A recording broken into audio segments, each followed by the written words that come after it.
Long ago in the ancient kingdom of Israel, a young prince named Solomon was chosen to succeed his father, King David, as ruler. His path to the throne was not smooth. There were rivals, and political games were in play. But through careful guidance and support, especially from his mother Bathsheba and the prophet Nathan, Solomon was crowned king. Though young and inexperienced, Solomon made a heartfelt request to God when offered anything he desired. Instead of asking for riches or power, he asked for wisdom to rule his people well. God, pleased with his selfless request, granted him unmatched wisdom and promised him wealth and honor too. Solomon soon displayed that wisdom in a famous case where two women came before him, each claiming to be the mother of the same baby. With brilliant insight, Solomon proposed to divide the child in two, knowing the real mother would never allow her baby to be harmed. His judgment stunned the nation and proved that Israel's new king was guided by divine insight. As his reign continued, Solomon turned to building projects, the greatest of which was the first temple in Jerusalem, a magnificent house of worship for the God of Israel.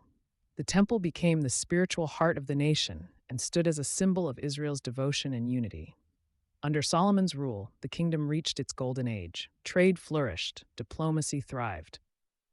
He formed alliances with powerful nations, married princesses from neighboring lands, including Egypt, and brought wealth, influence, and peace to Israel. His fame spread far and wide, drawing visitors from distant lands. The Queen of Sheba traveled with gifts to see this legendary king, testing his wisdom and leaving amazed. Solomon was not only a wise judge and a builder, but also a poet and philosopher. He authored many proverbs and writings that explored life's deep questions. Yet, despite all his wisdom, Solomon began to drift from the God who had given him everything. He married hundreds of women from foreign lands, and many of them brought their own gods and idols into Israel. Over time, Solomon built shrines for these false gods to please his wives, and his heart began to turn. The one who once walked so closely with God now tolerated practices that offended him. God warned Solomon of the consequences. Though the kingdom would remain intact during his lifetime for the sake of David, his father, it would be divided after his death. When Solomon died, his son Rehoboam took the throne. But Rehoboam's arrogance and harsh policies led to rebellion.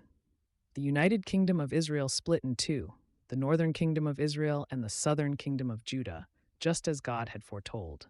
Solomon's story is one of brilliance and tragedy. A man who started with